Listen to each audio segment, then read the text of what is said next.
Hello dear students, welcome back to my YouTube channel. So इस video में हम लोग आंसर्स चेक करेंगे। सो लास्ट डे में बेटा आप लोगों का टेस्ट हुआ था। सो क्वेश्चन पेपर मैंने टेलीग्राम चैनल पे और यूट्यूब चैनल दोनों पे शेयर किया था। सो आंसर्स बेटा मैं आज शेयर कर रही हूँ। सो डेट मैंने ऊपर डाल रखी है कि 22 मार्च को पेपर था। सो आप लोग इसके आंसर्स चेक कर सकते हैं कि 1 मार्क्स के आंसर, 2 मार्क्स के आंसर्स में स्टूडेंट्स को मोस्टली प्रॉब्लम रहती है। 3 मार्क्स के क्वेश्चन, 5 मार्क्स के क्वेश्चन बेटा आप लोगों को बुक में मिल जाएगा, हेल्पिंग बुक में से मिल जाएंगे। सो जैसे ही आपको पता है कि मैथ्स के जो वीकली टेस्ट हैं वो पीएससीबी की तरफ से इशू हो रहे हैं। सो इसका मतलब आप लोग मैथ्स के जो सैम्पल पेपर्स बोल सकते हैं, revision test paper, weekly test जो है वो पीछे से हमारी बोर्ड की तरफ से आप लोगों को प्रोवाइड किए जा रहे हैं। लेकिन फिज़िक्स का कोई भी वीकली टेस्ट या फिर कोई भी टेस्ट अवेलेबल नहीं है। सो इसका मतलब हमें पेपर तो देना ही है। सो आप लोगों को अपनी तरफ से फुल प्रिपरेशन करनी है। सो हम लोग अपनी तरफ से एक टेस्ट सीरीज़ बना रही हूँ। सो आप लोग बेटा देख सकते हैं कल कितनी है, 24 मार्च। सो 24 मार्च से लेकर 4 अप्रैल तक जो आपकी टेस्ट सीरीज़ बना रखी है, आप लोग टेलीग्राम चैनल पे भी चेक कर सकते हैं और यूट्यूब चैनल पे भी चेक कर सकते हैं। इसी तरीके से आप लोगों को रोज़ एक क्वेश्चन पेपर मिलेगा और शाम को इवनिंग टाइम आपको उसके आंसर्स जो हैं वो यूट्यूब पर मिल जाएंगे। क्वेश्चन पेपर आपको सुबह मॉर्निंग में Telegram as well as YouTube दोनों पे मिल जाएगा, लेकिन इसके जो आंसर्स हैं वो इवनिंग टाइम अपलोड होंगे। सो आप अपना टेस्ट दे सकते हैं और अपना टेस्ट के आंसर्स खुद चेक कर सकते हैं। इस तरीके से बेटा आपकी फ़िज़िक्स की तैयारी 100 में से 100 होगी। इसका मतलब 35 में से 35 मार्क्स आपके 100% आएंगे। सो अगर आपने अभी तक बेटा रिवीजन टेस्ट सीरीज़ नहीं देखी, डिस्क्रिप्शन में आपको लिंक प्रोवाइड कर दूंगी पूरी प्लेलिस्ट का।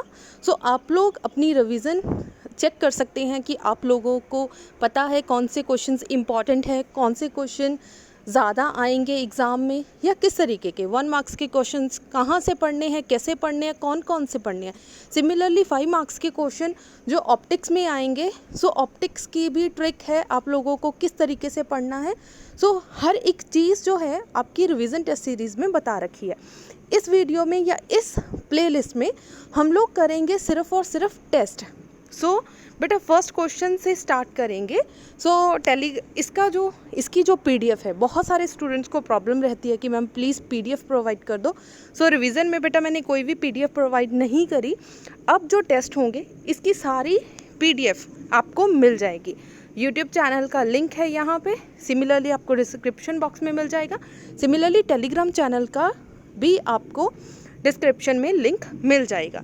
ये है बेटा सिलेबस। बहुत सारे स्टूडेंट्स एक ही बात बार बार पूछते हैं कि मैम ट्रांजिस्टर करना है, क्या वो हमारे सिलेबस में है या नहीं है। ये रहा आपका सिलेबस। इसके अलावा आपको कुछ भी नहीं करना, सिर्फ यही पार्ट है हमारे 9th यूनिट का जो आप लोगों ने पढ़ना है। अब चलते हैं अपनी टेस्ट सीरीज़ की ओर। सो हमारा बेटा फर्स्ट क्वेश्चन है, state the reason why a photo diode is usually operated at a reverse bias. So यहाँ पर रिवर टाइप हो गया, that is a reverse bias. Reverse bias के अंदर फोटो डायोड किस तरीके से ऑपरेट करेगा, क्यों करेगा, उसका हमें रीज़न बताना है। इसका रीज़न क्या है, so that generation of electron hole pair takes place. सबसे पहले क्या होगा, जैसे ही आप फोटो डायोड को रिवर्स वाइज में लगाएंगे। बेटा रिवर्स वाइज क्या होता है, जब आप बैटरी का पॉजिटिव टर्मिनल डायोड के नेगेटिव टर्मिनल से कनेक्ट करेंगे और बैटरी का नेगेटिव टर्मिनल डायोड के पॉजिटिव टर्मिनल के साथ कनेक्ट करेंगे, उसे हम बोलते हैं रिवर्स वाइज। अब डायोड को जब हमने रिवर्स वाइज में लगाया तो क्या होगा, कैसे ऑपरेट करेगा। सबसे पहले क्या होगा, electron and hole pair takes place. सबसे पहले इलेक्ट्रॉन होल पेयर क्रिएट हो जाएंगे when relation of energy greater than the binding energy. जब उसकी बाइंडिंग एनर्जी से ज़्यादा एनर्जी दी जाएगी in the incident on it, जैसे ही हम उस पर लाइट फॉल करवाएंगे। क्लियर हो गया, जैसे ही फोटो डायोड पर आप लोग लाइट फॉल करवाएंगे इलेक्ट्रॉन होल पेयर्स जो हैं वो जनरेट हो जाएंगे। क्लियर हो गया जी। सेकंड आ जाओ, What process cause the depletion region in a p-n junction? p-n junction में डिप्लीशन जो रीजन है उसका प्रोसेस का क्या कारण है, आपको उसका रीज़न बताना है कि क्या कारण है, किस वजह से p-n जंक्शन के अंदर डिप्लीशन जो रीजन है वो बनेगा। हमें इतना पता है कि हमारे पास दो इस तरीके से, मतलब एक पूरा बोल सकते हैं कि पी टाइप है, हमारे पास एन टाइप है। जैसे ही हमने इसको बैटरी के साथ कनेक्ट करेंगे, एक तरफ क्या हो जाएगा, पी टाइप बन जाएगा और एक तरफ एन टाइप बन जाएगा। लेकिन इसके बिल्कुल सेंटर में कुछ इमोबाइल चार्जेस होंगे जो मूव नहीं करेंगे। इसका मतलब जो मूव ही नहीं कर पा रहे वो क्या होगा, डिप्लेशन रीजन बन जाएगा। वहाँ पर कौन सा प्रोसेस काम करेगा, that is the diffusion. diffusion of electron and hole across the junction cause depletion region। so depletion region का मेन कारण क्या है, diffusion। नेक्स्ट आ जाए, what is dopant। अब dopant क्या है बेटा, इस तरह के छोटे छोटे जो क्वेश्चंस हैं, पी टाइप क्या है, एन टाइप क्या है, डोपेंट क्या है, एक्सेप्टर, डोनर, ये वाले सारे क्वेश्चंस मोस्ट इम्पॉर्टेंट है। आपको इनमें से कोई भी क्वेश्चन स्किप करके नहीं जाना है। अब आ जाओ, डोपेंट क्या है। impurity atom being added to a pure semiconductor is called a dopant। हमें पता है हमारे पास एक प्योर सेमीकंडक्टर है। किसे, कौन कौन से सेमीकंडक्टर्स होते हैं, intrinsic semiconductors and extrinsic semiconductors. अब जो इंट्रिंसिक सेमीकंडक्टर्स है, क्या है वो, प्योर सेमीकंडक्टर्स। जब उसमें कोई इम्प्योरिटीज़ ऐड कर दी गई उसे बोलते हैं एक्सट्रिंसिक सेमीकंडक्टर। यहाँ पर प्योर सेमीकंडक्टर्स की बात की गई है, इसका मतलब यहाँ पे कौन से सेमीकंडक्टर है, इंट्रिंसिक सेमीकंडक्टर। जैसे ही इंट्रिंसिक सेमीकंडक्टर में हमने कोई भी इम्प्योरिटी एटम को ऐड किया, जिस भी इम्प्योरिटी एटम को हमने ऐड किया उस एटम को हम लोग क्या बोलते हैं, डोपेंट। क्लियर हो गया जी। जब भी सेमीकंडक्टर, इंट्रिंसिक सेमीकंडक्टर को हमने एक्सट्रिंसिक सेमीकंडक्टर बनाना है तो उसमें कोई ना कोई इम्प्योरिटी ऐड करनी पड़ेगी। उस इम्प्योरिटी एटम्स को हम लोग क्या बोलते हैं, डोपेंट।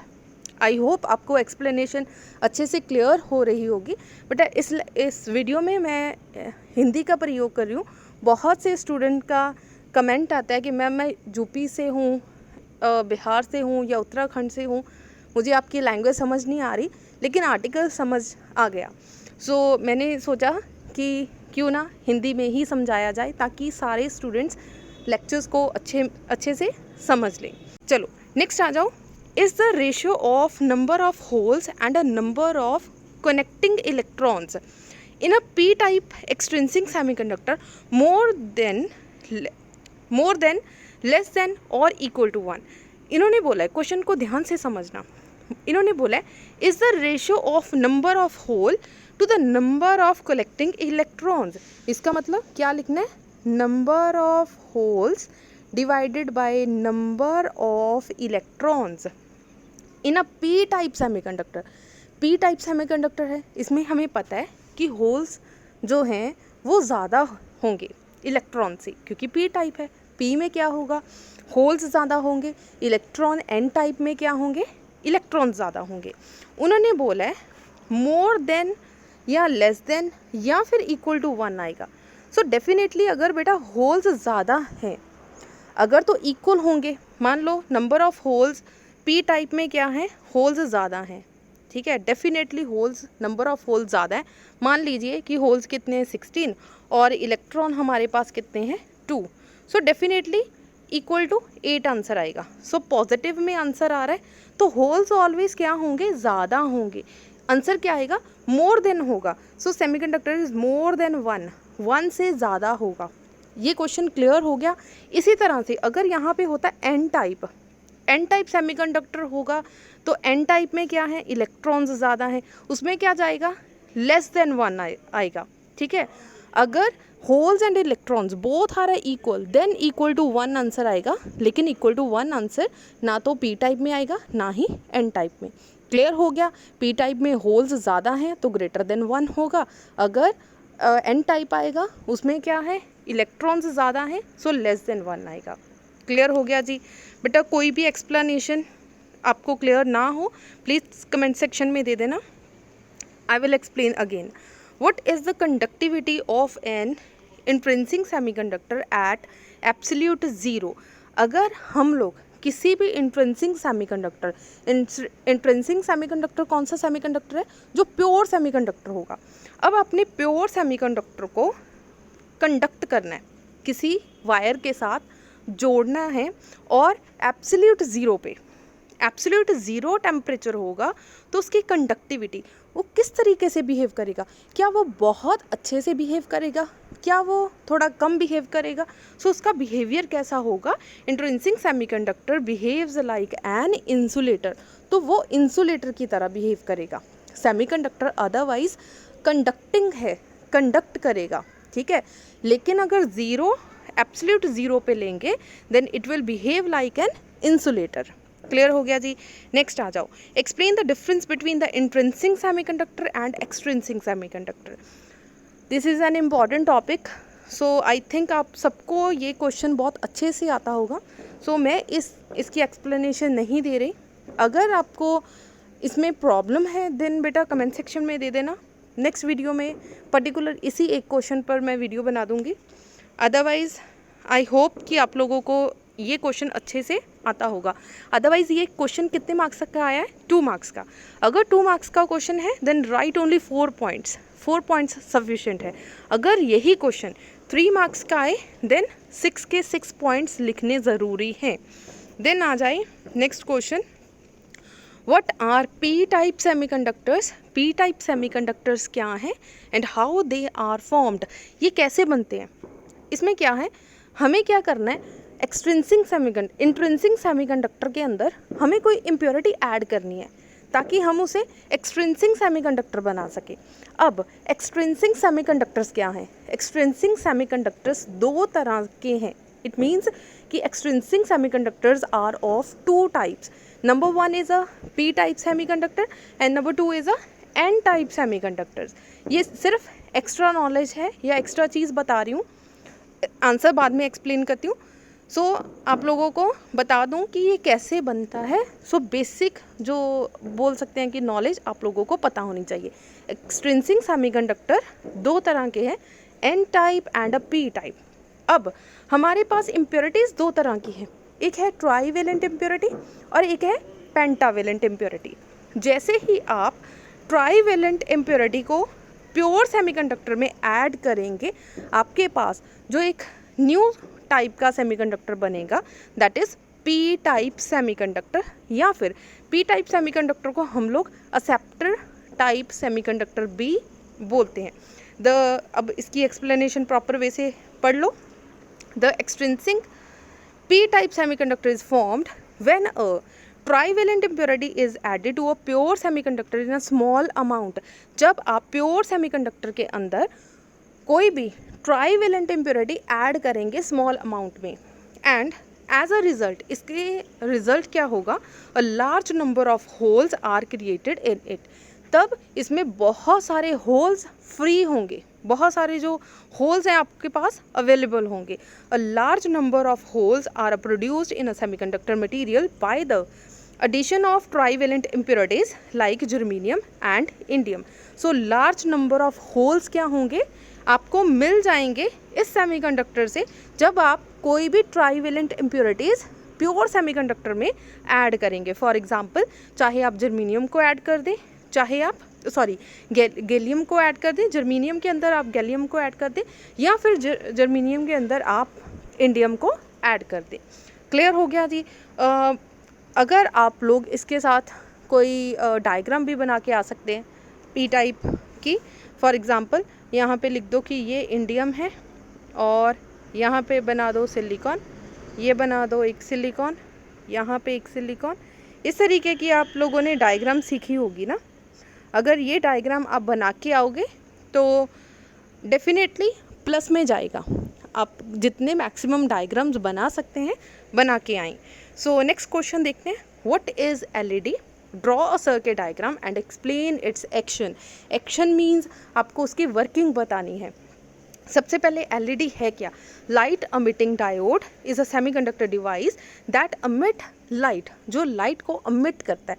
फॉर एग्जांपल आप लोगों ने दिवाली में देखे होंगे डेकोरेटिंग लाइट्स, उसमें जो छोटी छोटी लाइट्स हैं रेड कलर की, ब्लू कलर की, येलो कलर की, जो ट्विंकलिंग कर रही है, जगमगा रही हैं, वो वाली जो छोटी छोटी लाइट्स हैं दैट आर एलईडी।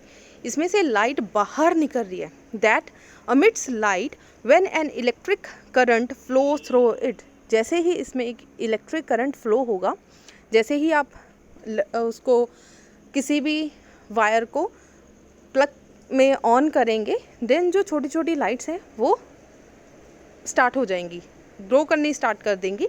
इसका मतलब जैसे ही इलेक्ट्रिक करंट फ्लो होगा, एलईडी में से लाइट अमिट होंगी।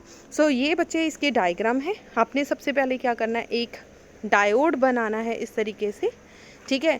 पी टाइप को पी के साथ, मतलब पॉजिटिव को पॉजिटिव के साथ, और एन को एन के साथ कनेक्ट करना है। देन जो रेज ऑफ लाइट है वो आउटवर्ड है, इसका मतलब लाइट बाहर निकल रही है। अब देख लो, when the diode is a forward bias, जब फॉरवर्ड वाइज होगा, minority electrons are sent to P N while the minority holes are sent to N. At the junction boundary, the concentration of minority carrier increase. minority carriers क्या हो जाएंगे, increase हो जाएंगे. The excess minority carriers at the junction recombine with the majority carriers.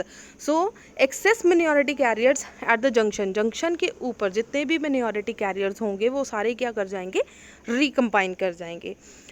So next आ जाओ, Zener diode as a voltage regulator which is most important for 2 marks. इसे आप लोग बिल्कुल भी छोड़कर मत जाएं. अब Zener diode क्या है? Zener diode एक ऐसा डिवाइस है या ऐसा ऑपरेटर्स है जिसे हम लोग स्पेशल रिवर्स वाइज में, हमारे पास ऑलरेडी एक डायोड था, डायोड होने के बावजूद हम लोगों ने Zener डायोड क्यों बनाया? Zener डायोड को स्पेशल डिज़ाइन किया गया रिवर्स वाइज में काम करने के लिए। जो हमारे पास सिंपल डायोड है, it will work only in a forward bias. जो Zener डायोड है वो एक्ट करेगा, वो वर्क करेगा इन अ रिवर्स वाइज।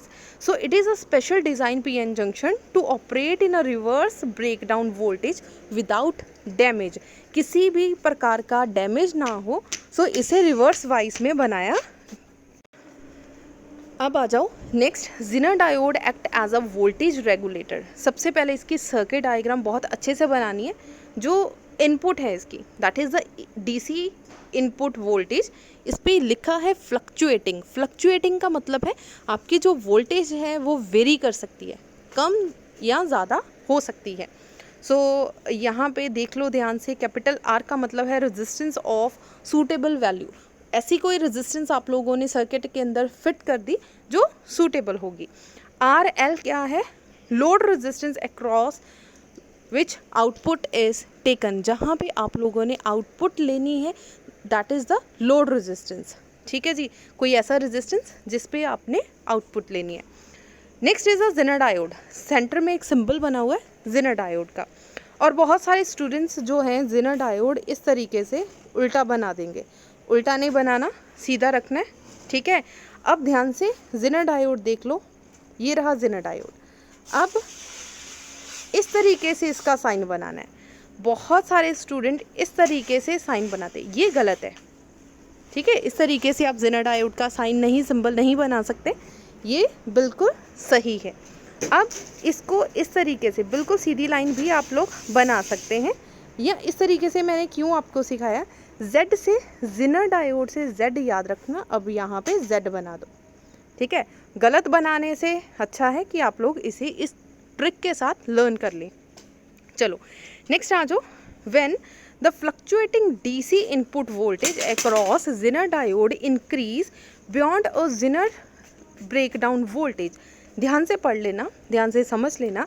उन्होंने बोला है when the fluctuating DC input voltage across Zener diode increase. जैसे ही आप लोगों ने फ्लक्चुएट इनपुट जो वोल्टेज है उसको इंक्रीज कर दिया, कहाँ पे? Zener डायोड पर, beyond a Zener breakdown voltage.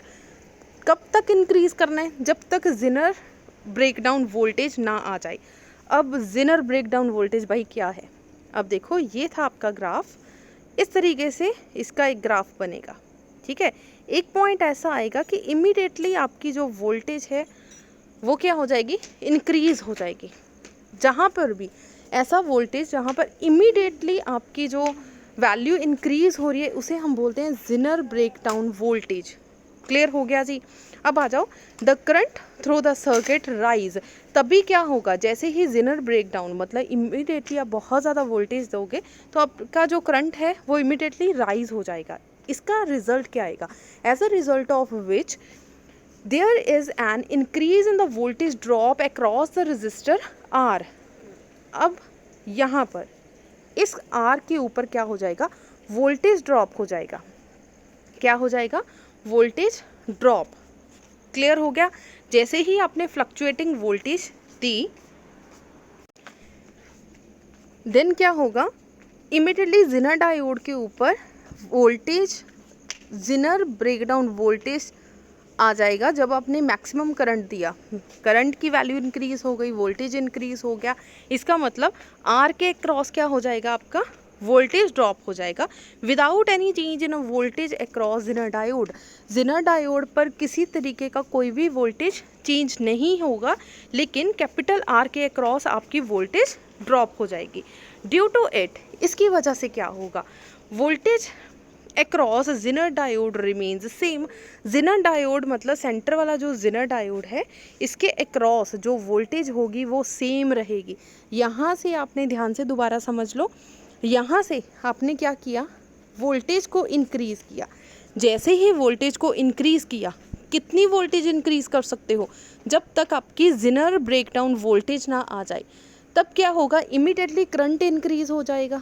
जब करंट इंक्रीज़ हो गया तो आर के अक्रॉस क्या हो जाएगा? वोल्टेज ड्रॉप कर जाएगी। क्या हो जाएगी? वोल्टेज ड्रॉप कर जाएगी। जैसे ही वोल्टेज ड्रॉप होगी, इसकी वैल्यू अब ना इंक्रीज़ होगी ना ही डिक्रीज़ होगी। ये क्या हो जाएगी? Remains same. ठीक है, इस लाइन को लिखना मत बोलना कि ड्यू टू दिस, इसकी वजह से voltage across Zener diode remains constant. Constant हो जाएगी आपकी वोल्टेज। ठीक है जी। अब सेकंड पार्ट आ जाओ। यहाँ से आप लोग स्टेप 1 भी लिख सकते हो और यहाँ से आप स्टेप 2 भी लिख सकते हो। When the fluctuating DC input voltage across Zener diode decrease. अब क्या करो? ज़ेनर डायोड के अक्रॉस अपने क्या करना है? वोल्टेज को क्या करना है? डिक्रीज करना स्टार्ट करना है। अब क्या होगा? The current through the circuit also decrease. अगर आप वोल्टेज को डिक्रीज करोगे, डेफिनेटली करंट भी क्या हो जाएगा? डिक्रीज हो जाएगा। अब इसकी वजह से क्या होगा? As a result there is a decrease in a voltage drop across R without any change in a voltage across the Zener diode. इसका मतलब जो आर के अक्रॉस आपकी वोल्टेज आएगी वो भी डिक्रीज हो जाएगी बिना ज़ेनर डायोड की वोल्टेज हिले हुए। ज़ेनर डायोड की वोल्टेज वही रहेगी जो है, लेकिन जो वोल्टेज ड्रॉप अक्रॉस आर है वो क्या हो जाएगा? डिक्रीज हो जाएगा। ड्यू टू दिस, इसकी वजह से क्या होगा? Voltage across Zener diode remains same. So Zener diode पे जो भी आपकी वोल्टेज है वो क्या हो जाएगी? सेम ही रहेगी। Hence Zener diode act as a voltage regulator. इसका मतलब ज़ेनर डायोड हमने एक सर्किट में क्यों फिट करा है? क्योंकि वो वोल्टेज को रेगुलेट कर सके या स्टेबल कर सके। चाहे पीछे से आपकी लाइट ज़्यादा आए, चाहे कम आए, लेकिन आपके ऑपरेटर्स, आपके जो भी डिवाइस है उसके अंदर ज़ेनर डायोड हमने लगा रखा है, तो वोल्टेज वहाँ पे क्या हो जाएगी? रेगुलेट हो जाएगी। इसका मतलब ऑलवेज कांस्टेंट वैल्यू रहेगी। सो एक बार दोबारा से अच्छे से समझ लो। जैसे ही आपने वोल्टेज इंक्रीज़ किया, करंट इंक्रीज़ हो गया। सो आर के अक्रॉस वोल्टेज ड्रॉप भी क्या हो गया? इंक्रीज़ हो गया। लेकिन इसके अक्रॉस जो वोल्टेज है वो क्या होगी? कांस्टेंट ही रहेगी। इसने अपने आप को स्टेबल कर लिया, ये कांस्टेंट ही रहेगी। सेकंड स्टेप पे क्या किया? वोल्टेज डिक्रीज़ कर दी, करंट डिक्रीज़ हो गया। So load resistance across R भी क्या हो जाएगा? डिक्रीज़ हो जाएगा। तब भी आपकी जो ज़ेनर डायोड के अक्रॉस जो वोल्टेज है वो क्या होगी? सेम रहेगी। इसका मतलब ज़ेनर डायोड एक ऐसा डिवाइस है जो कि वोल्टेज को स्टेबल करेगा या फिर रेगुलेट करेगा। क्लियर हो गया जी। अब इसकी रियल लाइफ में एग्जांपल कोई भी बताओ।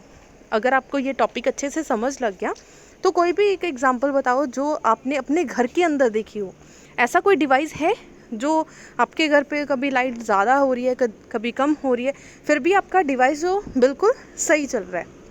सो आई थिंक बहुत सारे बच्चों को कोई एग्जांपल याद आई होगी। फॉर एग्ज़ाम्पल आपके घर पे फ्रिज है, ठीक है, फ्रिज हो गया, टीवी हो गया। जब भी लाइट डिम हो या लाइट कम या ज़्यादा हो, हम लोग क्या बोलते हैं कि जल्दी से फ्रिज बंद कर दो, जल्दी से टीवी बंद कर दो। लेकिन ऐसा नहीं होता कि हर बार आपका टीवी या फिर आपकी जो फ्रिज है वो सड़ जाए, ऐसा नहीं होगा। क्यों नहीं होगा?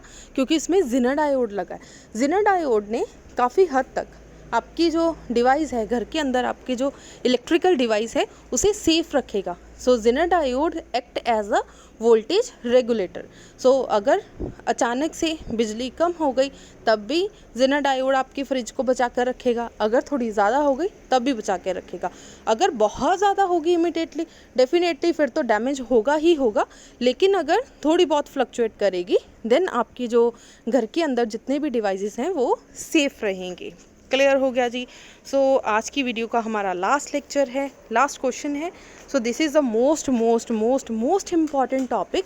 अगर आप लोगों ने कुछ भी नहीं पढ़ा अभी तक, सो प्लीज़ इस लेक्चर को, इस क्वेश्चन को बहुत ही अच्छे से प्रिपेयर करना, बहुत अच्छे से लर्न करना इसे। What is rectifier? रेक्टिफायर क्या है? Rectifier which converts both the half of AC into DC is called full wave rectifier. अब क्या है फुल वेव रेक्टिफायर में? क्या है, आप लोगों ने एक ऐसी वेव, अब देखो AC सोर्स क्या है ये, ठीक है, एक पॉजिटिव है और एक नेगेटिव। AC को हमने किस में कन्वर्ट करना है? DC में। DC मतलब डायरेक्ट करंट में आप लोगों ने कन्वर्ट करना है। अब ऐसा कौन सा डिवाइस है जो AC को DC में कन्वर्ट कर सके? That is rectifier. ठीक है जी। सो रेक्टिफायर एक ऐसा डिवाइस है which convert both half of AC into DC। सो ये बेटा आपके सामने डायग्राम है। डायग्राम आपने बहुत ही केयरफुली बनानी है। सो सबसे पहले आप लोग देख लो कि ये प्राइमरी कॉइल है and this is secondary coil. इसमें डायोड, 2 डायोड्स लगेंगे फुल वेव में, और बहुत केयरफुली बनाना। ये बेटा एरोज दिख रहे हैं, एरोज बनाना मत भूलना। AC सोर्स लगाना है और सेंटर में ये 2 लाइन्स, P और S कॉइल के अंदर आप लोगों को 2 लाइंस दिख रही होंगी दैट रिप्रेजेंट म्यूचुअल इंडक्शन, कि यहाँ पे इंडक्शन हो रही है। अगर आप लोग ये 2 लाइंस बनाना भूल गए, मार्क्स नहीं कट होंगे लेकिन थोड़ा सा इंप्रेशन बैठ जाएगा कि आप लोगों को प्रॉपर डायग्राम की समझ नहीं है। सो ये 2 लाइंस को बनाना नहीं भूलना। अब आ जाओ इसकी एक्सप्लेनेशन पे। अब देख लो बेटा इसकी वर्किंग। सो वर्किंग मैं एक्सप्लेन नहीं कर रही, इसकी जो एक्सप्लेनेशन की जो वीडियो है वो मैं डिस्क्रिप्शन बॉक्स में दे दूँगी। ये प्रॉपर एक्सप्लेन ऑलरेडी मैंने किया हुआ है क्वेश्चन। सो अगर आप लोगों को क्वेश्चन की समझ नहीं है तो बेटा प्लीज़ डिस्क्रिप्शन बॉक्स में फुल वेव रेक्टिफायर की आप लोगों को वीडियो मिल जाएगी। आप लोग वहाँ पे जाके इसकी प्रॉपर एक्सप्लेनेशन देख सकते हैं और सुन सकते हैं। सो जाने से पहले वीडियो को लाइक कर दें, मैक्सिमम शेयर कर दें। अगर चैनल पे फर्स्ट टाइम आए हो तो बेटा प्लीज़ चैनल को सब्सक्राइब कर दें। और किसी तरीके की कोई भी प्रॉब्लम हो आप लोग वो भी प्रॉब्लम आप लोग टेलीग्राम चैनल या फिर यूट्यूब चैनल पे पूछ सकते हैं। मैक्सिमम टाइम मैं ट्राई करती हूँ कि आप लोगों के हर एक मैसेजेस का, हर एक जो भी आपकी प्रॉब्लम है उसका रिप्लाई करूँ। बहुत कम टाइम है, 5 to 10% की मैं रिप्लाई नहीं कर पाती हूँ। सो अदरवाइज़ 90% बोल सकते हैं कि मैं हर एक प्रॉब्लम या हर एक मैसेज का रिप्लाई करती हूँ। सो वीडियो को लाइक करना बिल्कुल मत भूलना। तो मैक्सिमम जितना शेयर कर सकते हैं शेयर करें। Thank you so much.